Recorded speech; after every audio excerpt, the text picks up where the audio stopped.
Hello, everyone. Daniel here from the Next Issue Podcast. On today's video, I'll be doing a review for Bleach, the Thousand Year Blood War arc, episode 28, Kill the King. That's right. We are here. We are at this moment. I still can't believe that we are still getting Bleach content. I love it. I love to see it. I love that we're expanding so much on the manga, and this one does so much stuff to really expand and reorganize some of the stuff from the manga and re-explore some of the things that maybe Kubo did not have time for during the original presentation of this. So yeah, in this episode, we're gonna see a few things. So I'm going into spoilers. If you haven't seen the episode, make sure to go check it out. Come back and watch the rest of this video. So we begin with at the end of the last episode, we saw that Yuhobach stuck his blade into the Soul King as Ichigo and the gang got there. So we get right into it. It's a fight. It's Ichigo and says Yuhobach. I think one of the cool things is that Yuhobach decided to kind of turn off the Almighty so that he could have a fight with Ichigo. So kind of like when Kenpachi puts on a little patch and he's like, I want to suppress a little bit of my power to really enjoy this fight. Yuhobach does the same thing because I feel like because Ichigo is part Quincy, like he considers him kind of like almost a parental figure of some sort in a very messed up way, probably. Um, he's been seeing him all throughout his whole life. He knows everything that's gonna happen. So like, yeah, this whole confrontation with Ichigo while Yuhabach is holding back still, it's great. He really pushes him to the limit. We get to see the Getsuga Yuji show, which is a new technique, a new power developed by Ichigo now that he has two blades.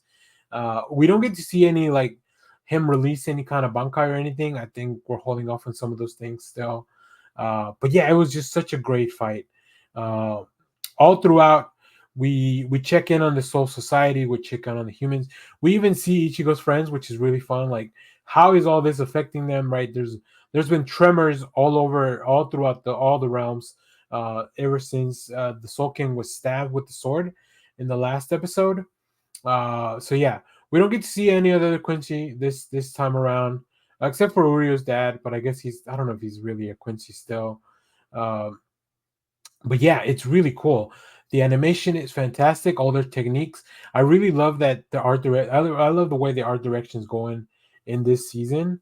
Just like really, really great. They're going all out. The attacks look fantastic with this kind of like blend of CGI and more traditional looking animation. So it's so good. I really love it. I love that Ichigo kind of gets his Getsugas look a little bit different now that he's has this new power because it's contrasting, right? Everything his powers are now orange, which is of course the opposite color on the color wheel to blue, which is what the Quincy and what Yuhabach wields, their Ryatsu. So I love that just simple things like that where it's like, yeah, the good guy is gonna be one color and the bad guy is gonna be the other color. But then eventually Yuhabach does turn on the Almighty, which it's such a weird effect when his eyes just kind of roll around and his like more pupils come out. He only has three, whereas the Soul King I think has four. So it'll be I don't know if we're gonna explore that distinction. But yeah, I really really love this episode. We get to see Yorochi jump into the battle for a minute, but unfortunately it is to no avail, to not able to help Ichigo because the Almighty is just so powerful. We do see that Yuhobach reveals that he has stabbed the Soul King. So Ichigo, as he tries to retrieve the sword to maybe try to save the Soul King, Yuhobach controls the Quincy blood that is in him. You get to see the bl- the little blue lines like all throughout his veins, and he takes control of Ichigo to deliver the last blow to the Soul King and cut him in half. You've probably seen the image of the Soul King cut in half multiple places. And it is because of that, because Yuobak needed Ichigo to be the one to do it, because he's got the powers of a Soul Reaper, a Hollow, a Quincy, a human, a Fullbringer. He's got all the like he is the perfect vessel, and that was the same reason that he was able to train the way he did with Squad Zero and go through that road where all the memories of the Soul King were kind of being uh, brought into Ichigo as well. So it is perfect stuff. I love this series so much, and I'm just gonna keep raving about it in videos like this every week, as long as we have them. So very excited to see what happens next. I don't even know. I've forgotten a lot of the stuff that happens in the manga, like from this point on. So yeah, I'm very excited because it is all gonna feel like brand new material. So if you enjoyed this episode of the Bleach, the Thousand Year Blood War, let me know down in the comments. And as always, thank you for watching, everyone. Remember to share, like, subscribe.